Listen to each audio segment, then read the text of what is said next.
Hello and welcome to Both. Both is Good, a podcast where DMs, GMs, lore keepers, and anyone who runs tabletop games talk to each other about how they run their games. I'm Adam, and I've been running my game mostly by the book. And I'm Siera, and I got distracted by my cat. And this is a nice opportunity for us to pick each other's brains about the various ways we run our D&D 5e games and to just hang out. Yeah. Well, we have our normal disclaimer that we're just two DMs. We play D&D the way we like to play D&D. We do. And you can play D&D how you like to play D&D. We're just giving our perspectives on our backgrounds of playing the game and what we've found successful or fun in our own individual games and with our own tables of players playing it. Oh, yeah. That's how words work. So... Tell a story. What? Nothing. Keep going. Mystic, how was your last couple of weeks of D&D? I feel like I haven't played much D&D in the last couple weeks. I know I said that last time too, but it's true. And our weeks got off, so like there hasn't been like a full 2 weeks since we last recorded, I don't think. Which normally there is. Yeah, so we did the stream, and then we had one podcast game. And that's it. That's all I've had since the last time we spoke. that podcast session has made me reflect a lot about motivations of the party. Are you able to elaborate? I mean, yeah, it ties into this episode of Both is Good, which is about splitting the party. And it's something you all are very good at. And I'm beginning to wonder if people's independent cravings for the spotlight of their backstory are starting to overshadow the need of their actual characters and want to protecting the realm and helping the city that they live in. Yeah. Which is something we'll dive into more, I'm sure. Yeah. Yeah. I suppose.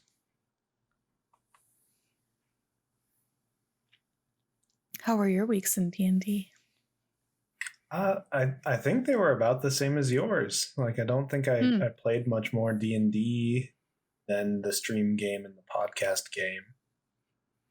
We met for the Sunday game, and we're still doing that carnival-esque one-shot short adventure before our next campaign gets kicked into gear. And yeah, it went fine. Like, it went good.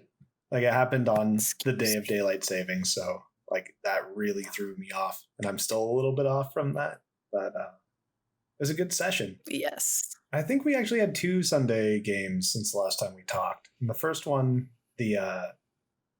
our interim DM, or the person who's DMing basically for the first time in 5e system, created some really cool stuff. He created a very interesting like stealth mission for the game where he just he set up a bunch of barricades, and we had like a limited fenced in area, and we had a certain number of rounds to try to get onto a train before it left, like as it was moving, but we also couldn't be detected while that happened, or else we'd be attacked by too much. So we like set up like vision cones for all of the NPCs to like really visually show where they could see and where they can't see. So instead of it just being a modified stealth roll, there was ways of movement that you could take. If you're trying to be sneaky, you still had to move at half speed, so that made it difficult to get to the train on time, and it was just like very well done. I was very impressed by it. Nice. That's really cool. Yeah. Kind of reminds me of what Jasmine Ballard did. And excuse me if I just butchered your last name.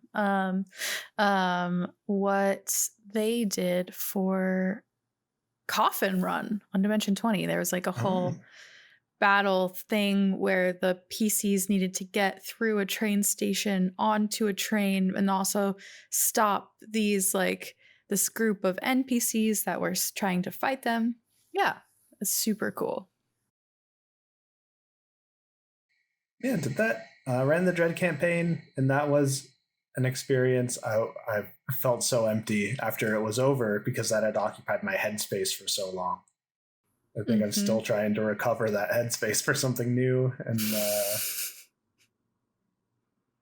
yeah, I mean, Wednesday was a good time. I always enjoy playing in Utopia. I enjoy living in that world and playing through the characters and experiences. And even if, I'm able to read the DM tips and be like, hey, maybe we should just, do it. Maybe we just use our fists and it'll solve itself.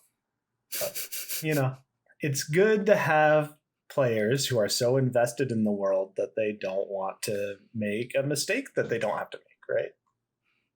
Absolutely. Yeah, I appreciate that for sure. Yeah. And also so invested in their characters, Yeah.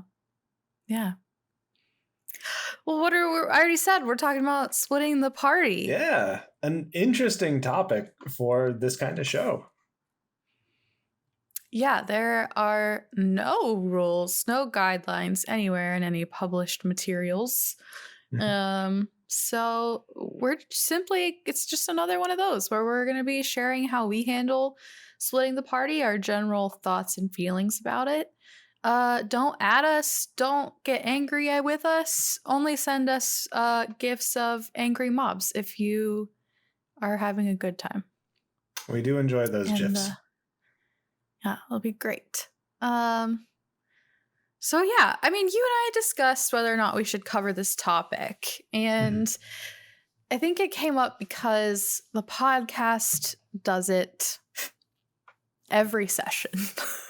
Yeah.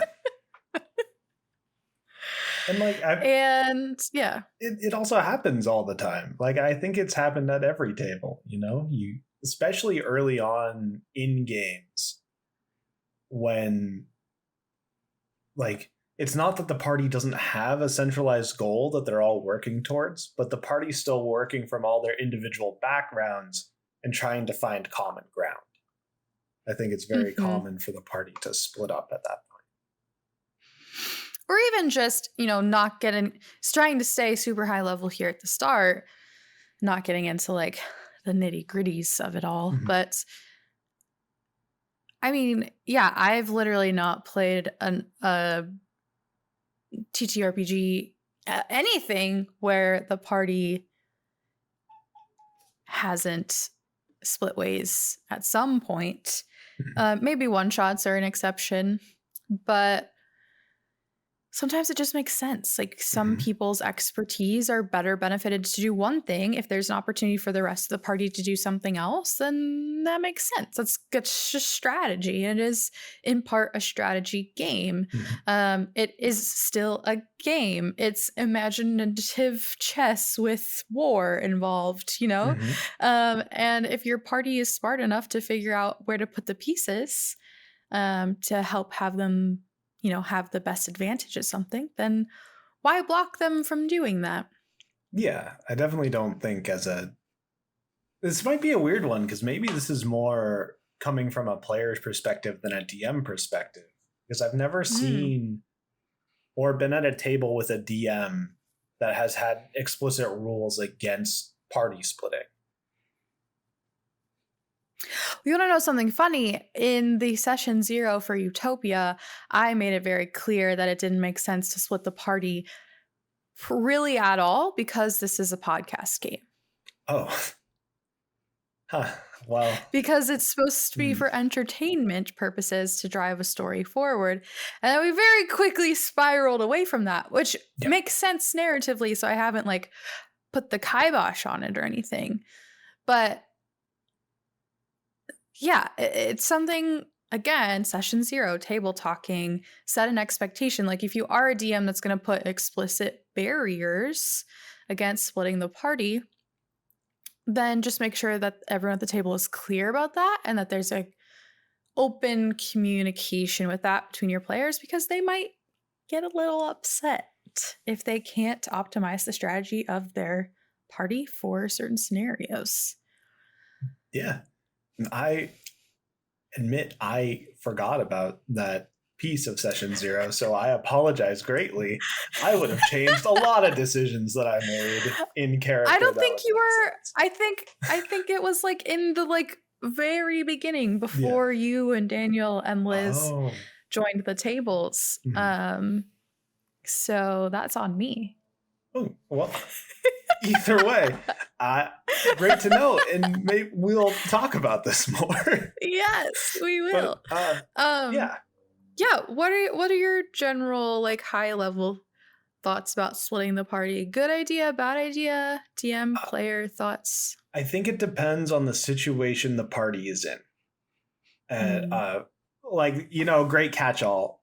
Thank you, Adam, for giving us this great tip for D&D. Depends on the situation, but.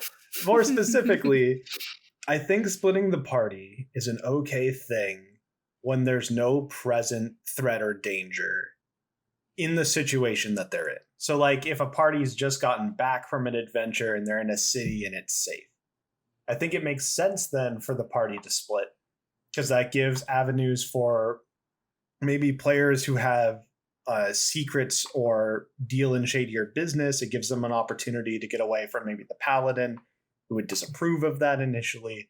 It gives people the opportunity to split into their characters individual crafting or their drives, their background ideas that make their character that they can't showcase on the road or in an adventure. And it doesn't make sense for let's say Cyrus, my ranger, to go work on blacksmithing, and then to have the rest of the 4 players who don't do blacksmithing at all just kind of hang around and make talk at him while he's blacksmithing, stuff like that. But Yeah. at another high level, I think splitting the party becomes, which way to put this, because I don't know how high of a level to get. It becomes difficult on your DMs to split the party in a combat situation. So that's where I think it becomes the most difficult, and where a lot of the dialogue around splitting the party comes from. Because encounters in D&D 5e are created in such a way where they're supposed to be balanced for the whole party. And if you split the party, say you have someone who's scouting ahead and they start that encounter without everyone else, as a DM, that's a hard thing to flexibly react to. And if you don't react to it, then you're creating, what some people could argue is a reasonable consequence for the action that was made, right? It's a learning moment in the game, but it could come across as being very harsh or unnecessary. Yeah, I mean, I think in that specific scenario, me as a DM or a player, I would only think it would be harsh or unnecessary if the players didn't know what they were getting themselves into. Like, say this is a brand new part of the map. They're traveling. There's been no indicator of any trouble. No one following them. No checks. Like, no indication that something is going on that they're not aware of. And then the ranger's like, I'm going to go hunting. And then they run into a pack of 20 gnolls or something. And you're like, you're dead now. Yeah. And the rest of the party have to go find you. Like, that's harsh and unnecessary. Yes, because even if you knew like those gnolls were hiding in the woods, like that's not the time to engage in that piece of the story that you have written. Yeah, because in my mind, that's like the exploration phase too of D&D, which, not everyone does. And that's fair. Like, I guess to specify what I was saying, it's only in situations where it's very clear to the party that they are in a dungeon, they are crawling, there is danger. And then splitting the party becomes difficult for both the players and the DM to account for. Yeah, I think in a combat encounter, if someone's going to send the rogue or the ranger ahead or whoever has high stealth, I think I would find it very interesting if someone found it to be harsh for you to activate enemies if they roll poorly as they get in and are like near them. Yeah. Because that is a risk that you as a team are aware of. That's, like moving your queen out into the center of the board because you want to like get a leg up, another chess analogy. But it's just a calculated risk. That's just something that might happen. And I think a lot of people who build those characters like that, and that's why they want to play like the sneaky scout ahead, trigger traps or find traps kind of a person for the party, I would say for me, when I think about where don't split the party or that mentality comes from, it's more for a trope of players that people who play tabletop games lovingly call murder hobos. It's the people who, in any situation they can, will take action without regard for the rest of the party and do something reckless that could potentially result in the ending of lives for NPCs or seemingly random people that they're interacting with in the world that the DM creates. Yeah. That's a very kind definition of a murder hobo. But like, I think that's where, for me, in my experience, splitting the party has been a negative thing. It's when a DM lets someone who consistently just leaves the party and go picks a fight with the guards, go leave the party and pick the fight with the guards. Like, at that point, like, there certainly needs to be a conversation between you and your player over the table after session or before a session, not in session. First, I would say first and foremost. Secondly, definitely do that if other players are complaining to you about the person.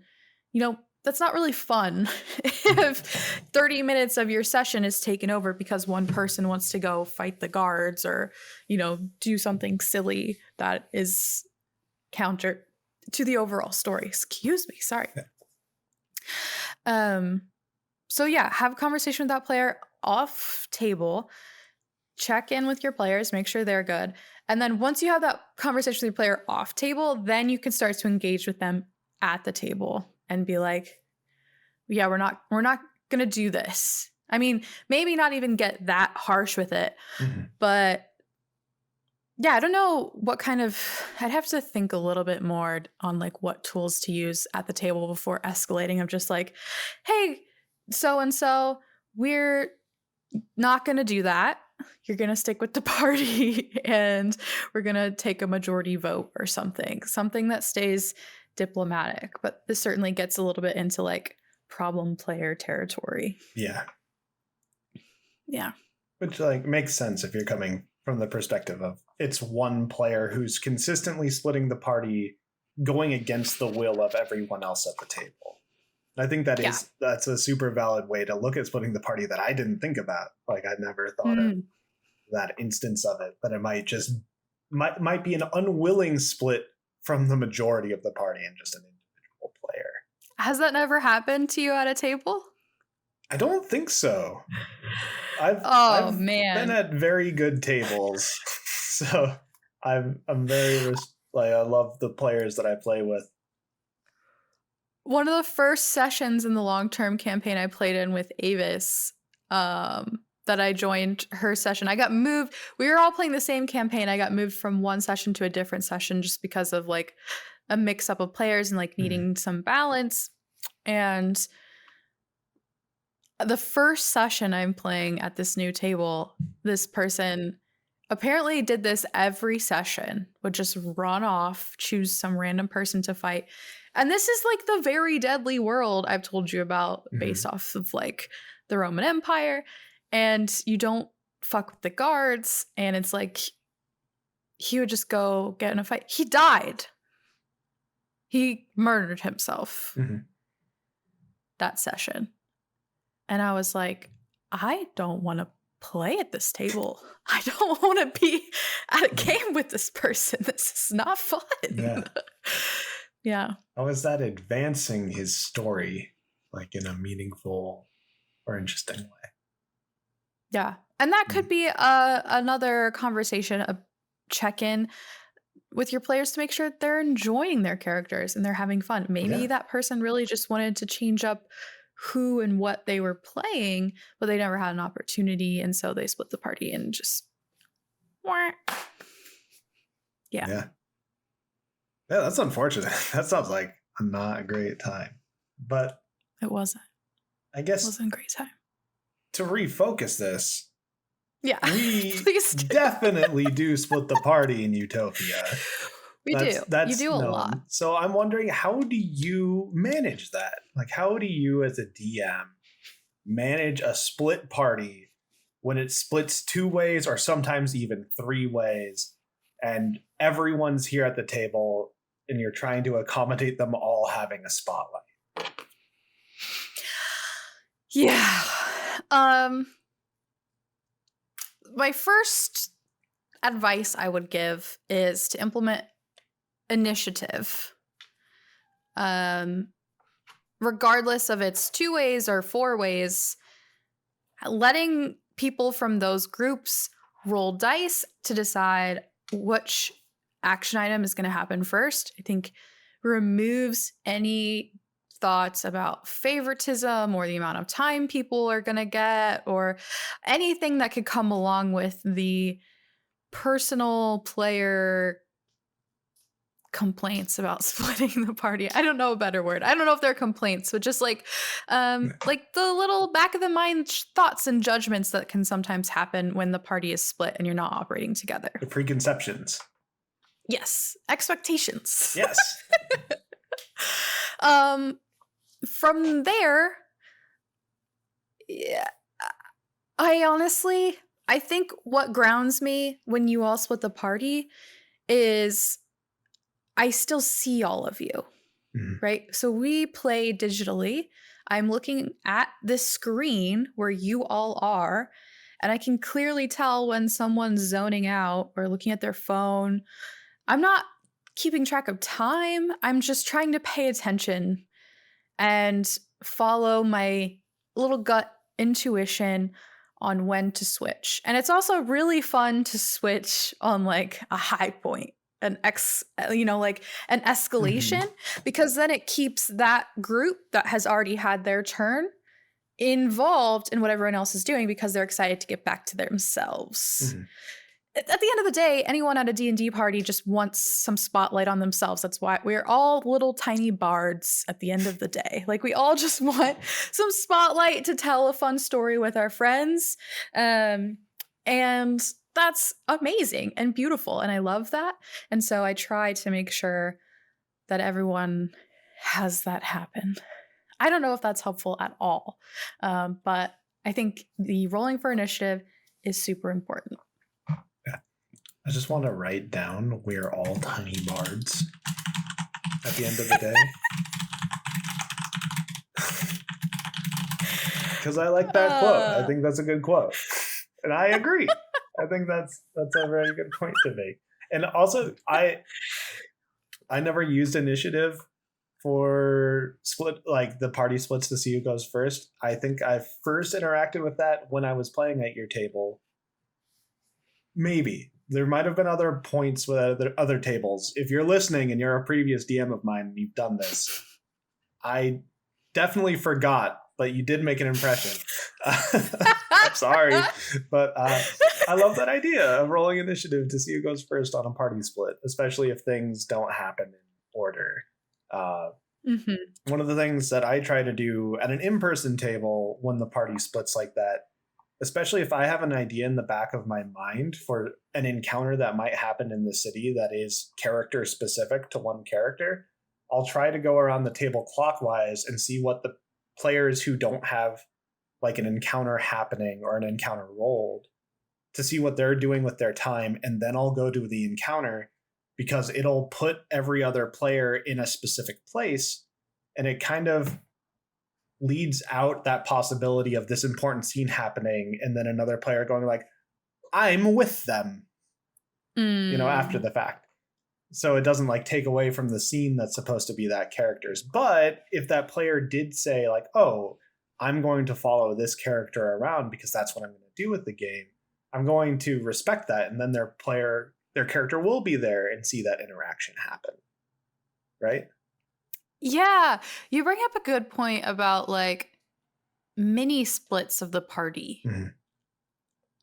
Like, I don't know that most people would realize that, and I mean, I didn't until this moment exactly, that this is like technically a form of splitting the party. But imagine you're just like at an inn, everyone's having dinner, and like one of the players wants to just get on to the next day, and they're like, my player goes to bed. Yeah.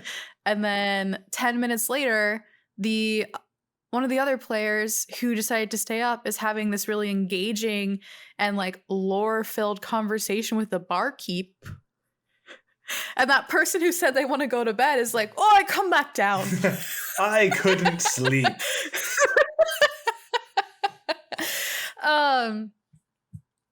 Yeah, I don't really get that out too much. I think there was one instance ever in the podcast early on when Ed drank that potion and was like, I go outside, go try to punch a tree. And then instantly, like 2 sentences later, it was like trying to engage back into the conversation. And honestly, maybe I'm like a little too straightforward, but I'm just like, you're not here. You said you were going outside. Like, that's it. That's all it takes. You don't have to like be any way about it. You just say, actually, your character's fast asleep. You already hit the long rest button, buddy. Like, you're up there. This is just how time works. It goes forward and things happen simultaneously. I'm sorry. Like, this isn't a jab, but it's just kind of how I agree. Yeah. So I think that's generally how I do it at the table. I don't have an initiative roll, but I might start implementing that because I love that idea of it. unless, again, I feel like there's a narrative situation that I'm setting up for and I want it to occur in a specific order. Yeah, for sure. I guess another question on this, throwing it back to you. Have you ever had to DM for a party split during a combat? Yeah. How did you handle Absolutely. Well, Roll20 is really awesome. It lets you pull players to different screens. that? Ah. So, yeah, I mean, Adam, this is a tangent, but you're going to be so proud of me. Okay. I am DMing an in-person game on Saturday for some friends who are first-time players, and they were like, you have to DM for us before you move. Oh. And so I went and bought one of those reusable dry erase mats. Yeah. And some like thingies. Anyway, it's my Nice. first time. Woo! Viewers, listeners, it's my first time DMing IRL. So exciting. You're going to have to let me know how it goes. I mean, obviously, we'll probably talk about it next week or in 2 weeks, but even before that, Yeah. it sounds like fun. It's a lot of work to create even just a one shot for first time players. Like, I will never do this again. I'm not going to hold myself to that statement, but right now that's how I feel. It sucks. It takes the creative fun out of it for me because I just like to wing it so much and I have to prep a lot. Oh. Yeah. We have to talk about how we've talked about session prep. Wait, we've already gone over this. But we haven't talked about prepping one shots. Yeah, but I do the one shots the same way I do No, but clearly it's different because you're like, this is different than you running a normal campaign. Well, I just said it. It's because like I want the first time players to have fun. We're on a total tangent now. So I own I forget which kit, but I have like these NPC cards that I want to utilize. So I have to like actually write people's real names down and like make sure they're tied into the story and they match these cards. And then I have to make their character sheets for them. And I'm gonna make sure that they have stuff to understand, like combat rules, like a normal board game would have. Like, here's the action economy and here's what you do. Actually, I think there's cards in the thing for that. Yeah. And just like spells and like just I'm essentially making like 4 characters that the 2 of them can choose from that are level 4. Anyway, we can talk about this later. Just a great action card that just has all of the normal actions on it. It's so nice. Had it at the first 5e game that I played, and it was so helpful. Yeah. Yeah. Anyway. So Roll20, when you split the party in combat, in Roll20, which is the VTT that I've used for a long time, lets you pull people into separate maps. So that is what happens first. I don't know how you would deal with that. In their home game. I don't know. The other people who are get a bigger table. Know that it's happening and they just can't do anything about it. Yeah. So I just like let everyone listen. I don't care about that piece. We roll initiative just like normal for combat, and then we just piggyback around. And yeah, I'm flipping between maps. I'm flipping between adversaries. I'm remembering who's going where in terms of the adversaries. So like, for example, I would say like a combat group runs into a large room and they find a staircase going up through like a door on the right-hand side. Half the party stays down to fight off the like melee crew while the other half break down the door and run up the stairs to try to get the captain or something, right? Like that would be an example of splitting the party in combat. I try to make sure I'm also describing what each party can hear, because people make noise, like especially in combat. Like, we're not silent. There's a lot of there's voice actors who make a living off making those noises. The tennis noises, Yeah.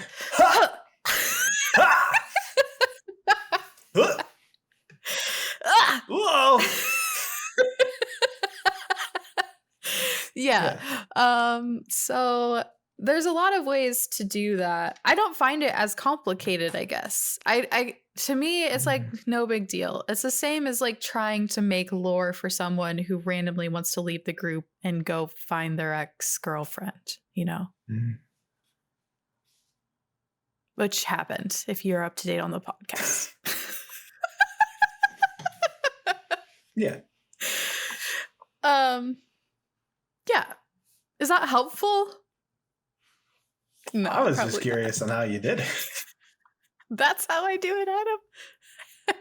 You change nothing, and it just happens. I changed nothing, and it just happens. All right. Recently, I had a really interesting, we talked about this, I think, with the Wednesday game, where two folks went down into a basement with a creepy dude.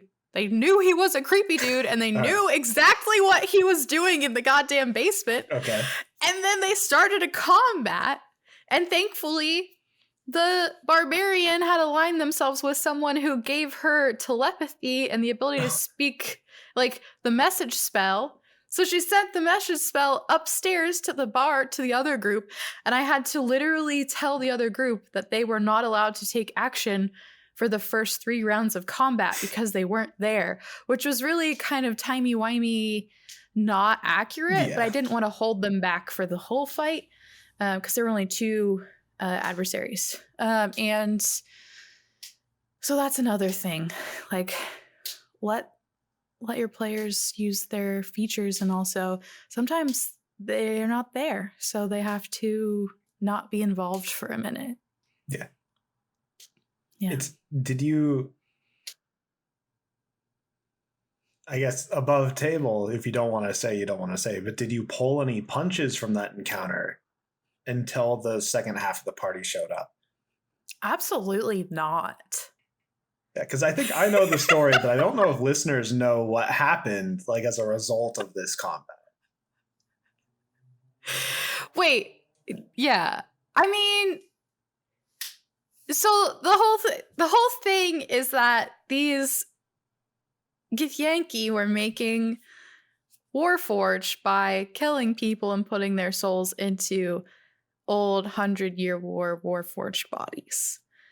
And they found the Goliath barbarian of the party and thought she'd make a good Warforged fighter. So they essentially, like, groomed her and convinced her to go to the basement with the Warforged artificer in their party. The thing is, they both knew what was going on in the goddamn basement. They knew that they were making Warforged in the basement, and the Warforged PC had seen a room exactly like that from a memory of how they were created. So it was like, come on, guys. Okay, so it was both the players and the characters knew. Did the Goliath barbarian character know? Yes! Okay. She was, they literally ran into each other on the street, and she was like, have you noticed all these Warforged around? And he was like, yeah, we're creating them. Do you want to see how? And she was like, yeah. And he was like, all right, meet me here for dinner.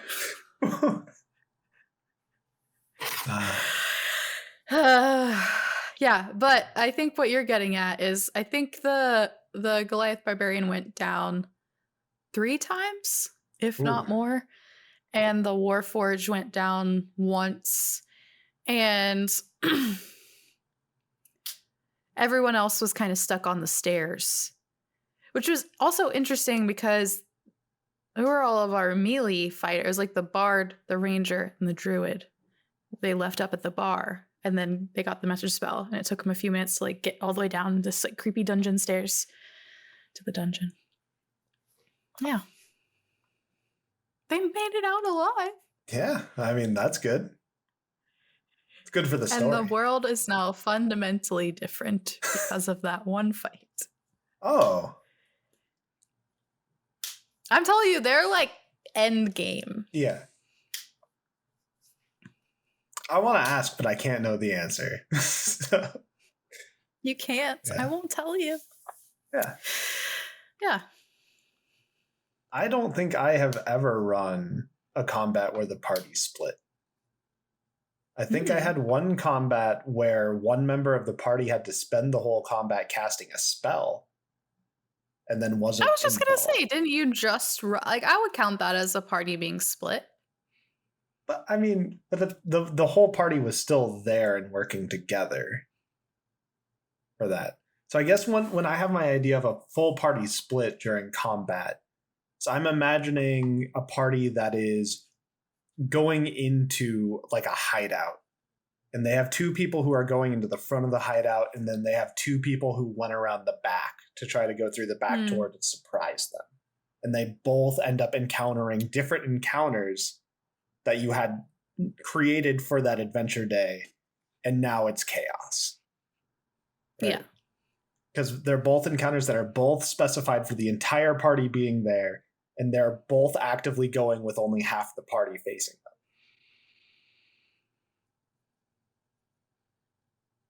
I don't think I've ever run anything like that.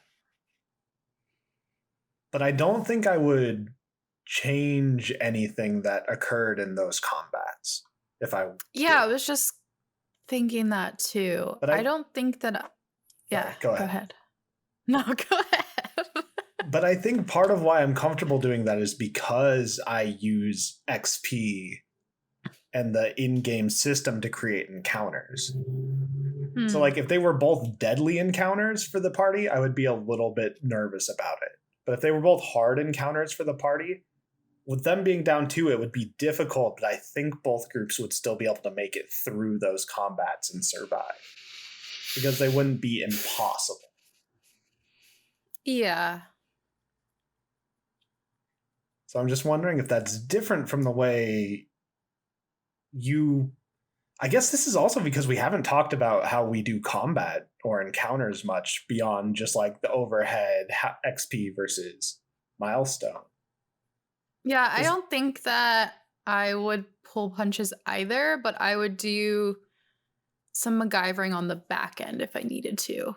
Okay. Yeah. Okay. Yeah. And by that, I mean like nerf or buff hit points, maybe not use all of the things that are at their disposal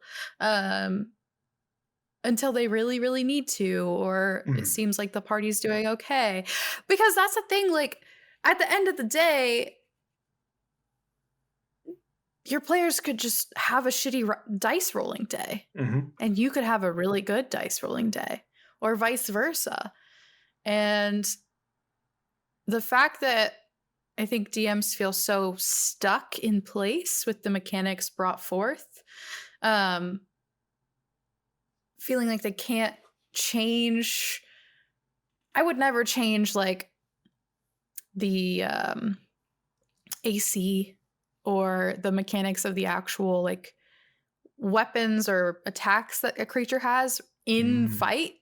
But I have no issue at all buffing or nerfing hit points and holding back certain features or mechanics that a creature has to make it safer in this kind of a scenario.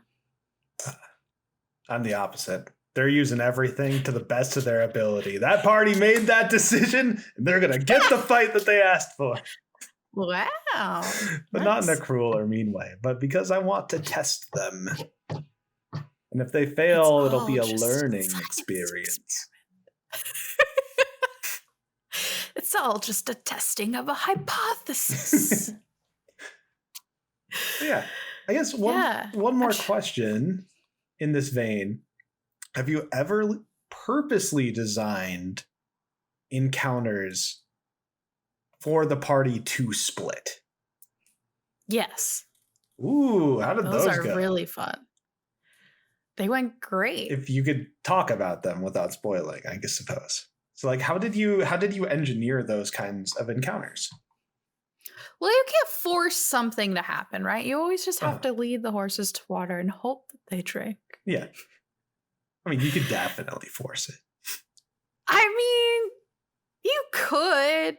That's not my style. Yeah, I know it's neither of our styles, but I the Sunday DM this week, because he is new, basically at one point was just like, hey guys, I know you could fight all of these people right now, but I did not prep for that. So could you please just go to jail like I have planned? And we were all just like, yeah, you know what? We're good. Like there was a couple times where we were like, aha, we're in the. It's fine. We'll go to jail. So sorry. I just wanted to have that tangent because. Yeah. I don't remember what I was saying. Oh, I'm so sorry. No, it's okay. Purposely You asked me designed. if I'd Lead a horse to water. Oh, yeah. You can't force them to. I certainly have had in dungeons where a invisible barrier is triggered when someone steps on it in front of where it pops up, so it pops up behind, splitting the party. Mm-hmm. And then in that moment, they didn't take any time to like go down a secondary hallway that they open up inherently by triggering the secondary door, right? Mm-hmm. They just were like, get rid of this magic barrier. I'm not leaving until we're safe. Yeah, exactly. But you could certainly put that behind an impossible roll or something and be like, no one in your party has the intelligence, wisdom, or dexterity to disable this trap, you know? Yeah, or at least have like a really good tell. If like the door went up and then you on this side, you heard a very loud click in the room next to you, and the people behind you heard 3 separate clicks behind them. Mm-hmm. You know, something to give like a big tell of like, oh, we could disable this mechanically without having to use resources. Yeah. And this was actually part of like a larger puzzle. So the entire building that they were in was set up to be a puzzle, and by locking and unlocking certain things, the goal was to get fresh air down to this. It's a whole thing. And so they had to like lock and unlock certain things. But throughout the whole thing, I was like, they probably could have done this so much faster if they just like realized, rather than the whole party sticking together and only going through the directions as they went. It happened multiple times. And they just like were like, oh, we popped another one. Here you go. And I would just let them do it. Or at that point, like the save to find them was so low because they'd found so many. Like as long as they rolled under like a 5 or over a 5 or something, you know, like they were gonna see it and disable it. So yeah, that was fun. I've never created an encounter where I think it's tricky to do that. I think it's almost setting yourself up for disappointment as a DM. Yeah. Because you never have control over it. So, I mean, that's how I look at it. Like, I want my players to have autonomy. Mm-hmm. And if they want to split in a encounter situation and go explore 2 different places, like, I will be there for them and I will support them and we will tell that story together, but it's not something I'm going to prep to force that to happen. Okay. Yeah. What about you? That's fair. The only time I've done it was in kind of my proto D&D game. So it's in a game where we weren't going by D&D rules. It was just me and one person who was playing with me. Then I was creating a bunch of NPCs that they were interacting with and working with as a party. And like in like one of the climactic ends to the story, like things start collapsing around and there are like 4 different crystals that all have to be activated, but there's not enough time for everyone to go together to each one and deactivate it. Because if they did that, then you just run out of time. They couldn't do that. So they had to split up to get it all in time. And then I was able to create a situation where each of the characters basically faced off against like a rival of theirs throughout the entire campaign, just like one-on-one. So they had already defeated them all like as a party together and grown stronger. And so then in the final moments, they're facing them alone with all of the things that they've learned along the way. That's really cool. Yeah. So like I don't do it much and I don't manufacture it. But if I had to, like, I would have to very heavily manufacture it for my current in-table group. because they, even when it's not combat related, talk to each other about, no, we're not splitting the party. We are sticking together. Well, it's such a thing where, like, I feel like if you've been in the community for any amount of time, like, it's just hammered into you. Don't split the party. Don't split the party. Don't split the party. Don't split the party. And yeah, I get it. I hear it. But, like, sometimes it's okay. And then if you allow it too much, you find yourself in the scenario that I am in currently with the Utopia campaign. I think it's finally time that I mention this. Where, and again, every time we talk about Utopia, please, please, please understand that this is a for entertainment podcast. Like, as much as it's set up to feel it, I mean, it's a home game. It is 100% a home game, but we are all very aware of the fact that we are recording for entertainment. And so there are certain things that I do differently than what you would do at your home table. And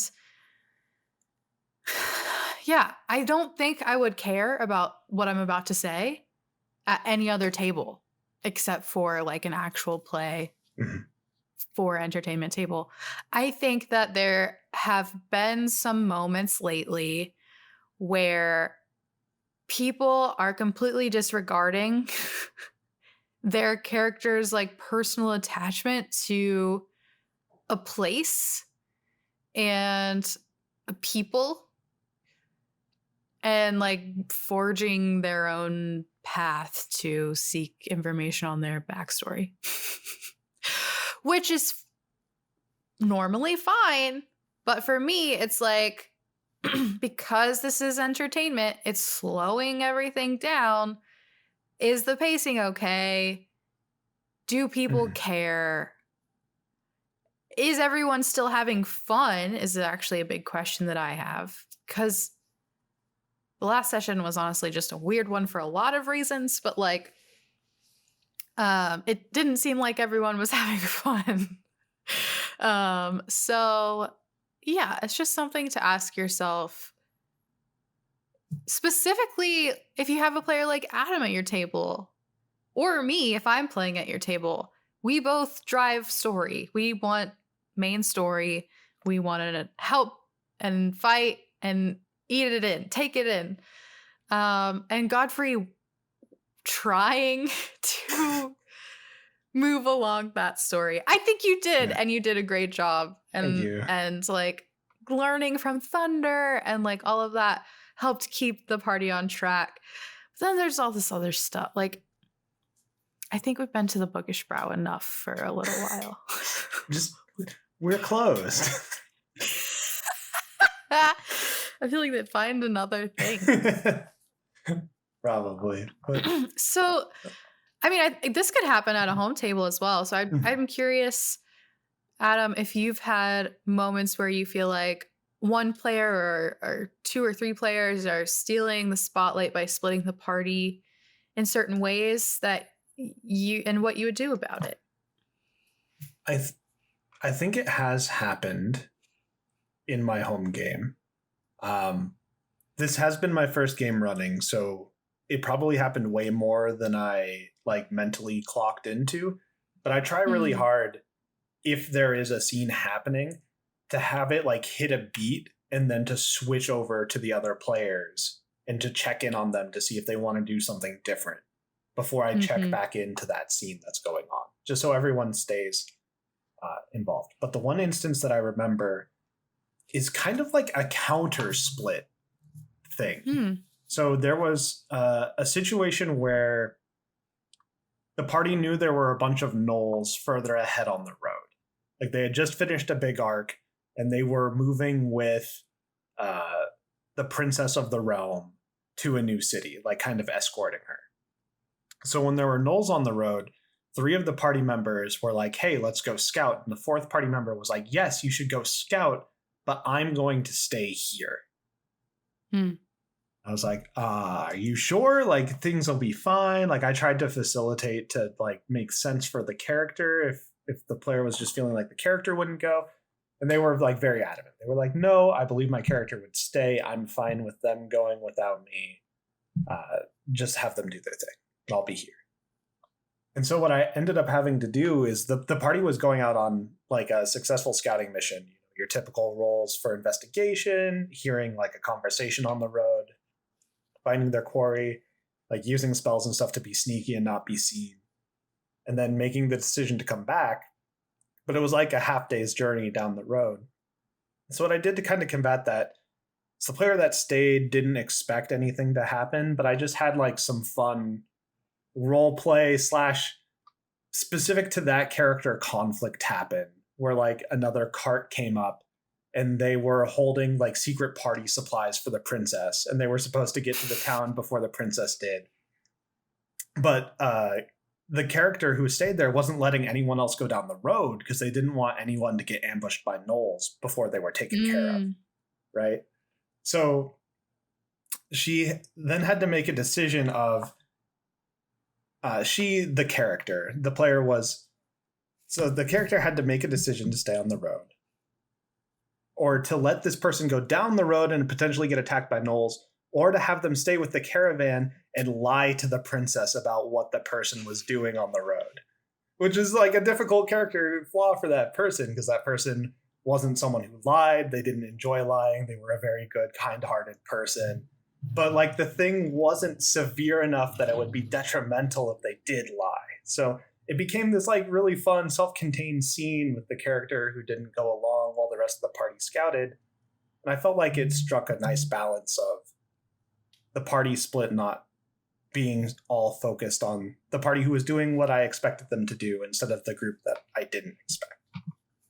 Yeah, that is nice. That was really long-winded. I apologize. No, it's good. It's a good description of maybe a low energy for the night player. Like, who knows her reasoning if it, I know you said you asked many times. But yeah, any reason, like maybe someone is there at the table and they want to participate, but they don't want to have to like speak or like roll. Like they just want to kind of listen and hang out with their friends. Like that would be a good alternative. Yeah.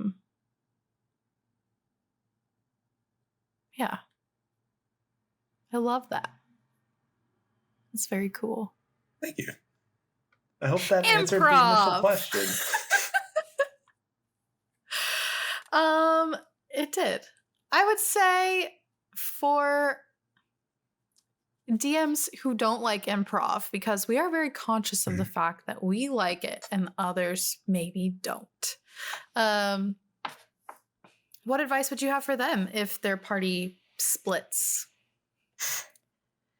Party splits and they don't like improv. Mm-hmm. I don't know, that like maybe just set a timer, like have a timer behind the table, like feel it out when the timer goes off if it would be a good moment to split and to go to someone else who hasn't had a lot of spotlight time at the table. And if it does seem like a good moment, give it a pause, like wait for it to come to a rest and go, okay, we'll pause that, we'll get back to it. What is this group doing? And then set the same timer for them. Just like as a conscientious visual way of keeping track of how much time each player is getting spotlight at the table. Mm-hmm. Yeah, and this is certainly an assumption on my side that could be very wrong, but an assumption that I have for DMs that don't like improv is that your players are on kind of a track, right? Like even if they were like, we're going to go to the inn, you would then say specifically which inn they were going to. There wouldn't be like choices. And they would either already have all the information from that person that they can get, or maybe there's a little bit more that you've had in your back pocket written and prepped that you can get from them, while the other party goes and talks to the city guard, which is maybe where you thought the entire party was going to go from the beginning. So I think, rather than letting your party,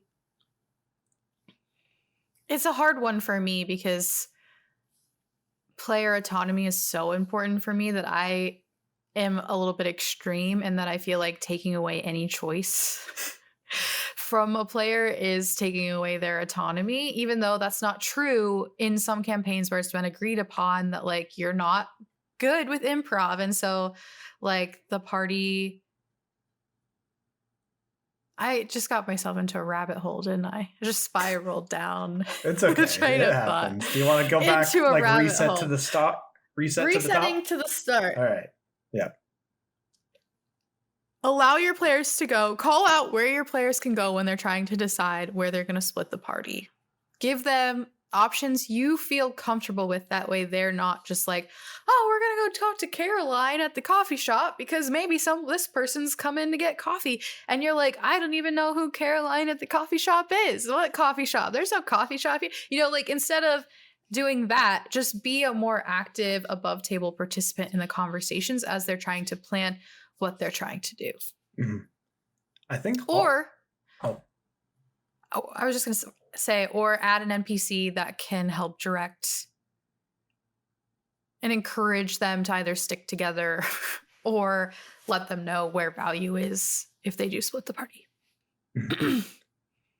I guess my idea wasn't a great catch-all because people can say really wild things they want to go do. But if you don't have something prepared and your character and your party is just like, I want to go do this, as long as it doesn't have like serious negative repercussions to the things you have planned or like doesn't derail the campaign in some way, if you don't have it prepped, you could just say, yes, you go there and you do it. Yeah. And you don't have to role play out that whole scenario. Just say you could go there, you do it, it's going to take you this amount of time. And if you want there to be something saucy on the way, like maybe you're in like a very dangerous city, use those encounter tables we talked about. Yeah. Or create your own encounter tables.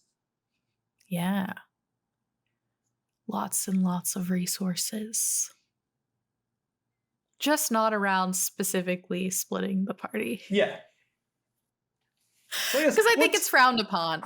Yeah. I think it's frowned upon. So I guess what would be your closing statement instead of a bless and bane for this episode? Because I feel like I think both of our positions are pretty similar. Mm-hmm. I guess what's your closing statement on splitting the party? Is if you want to just concisely sum up your thoughts after today's episode of talking. Splitting the party is a part of strategic gameplay.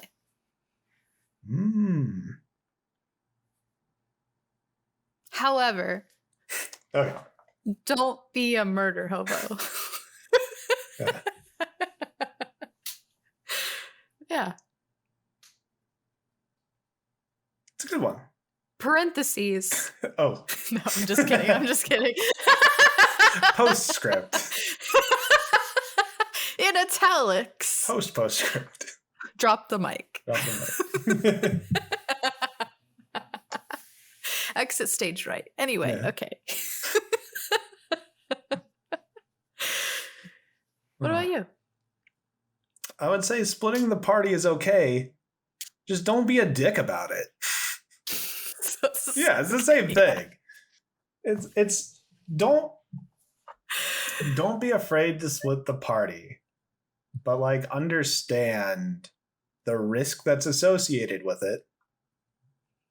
DMs, don't be a dick about people splitting the party when it makes sense. And don't punish people unnecessarily for it. Doesn't mean you have to pull punches or hold back if they do choose that strategic option to split. But like, if they're in a situation where it doesn't make sense to punish them for splitting, like don't punish them for splitting.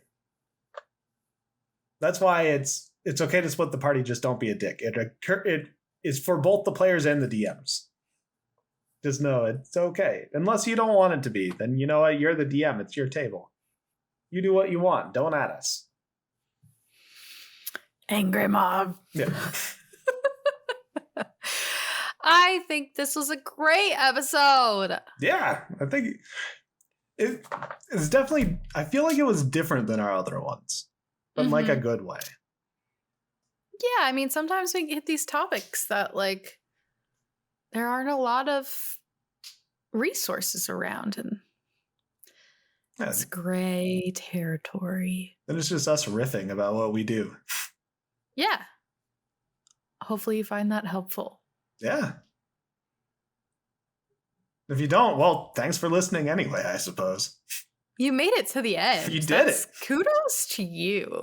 Yeah. We have a community Discord. We're now Twitch affiliates. Whoop whoop. And if you like us, maybe subscribe to our Patreon, because we would love to cover the costs of the studio. That'd be nice. That's it. Enjoy whatever time of day it is for you. Yeah, have And a good just one. know that Get some sun. both is good. Both is good.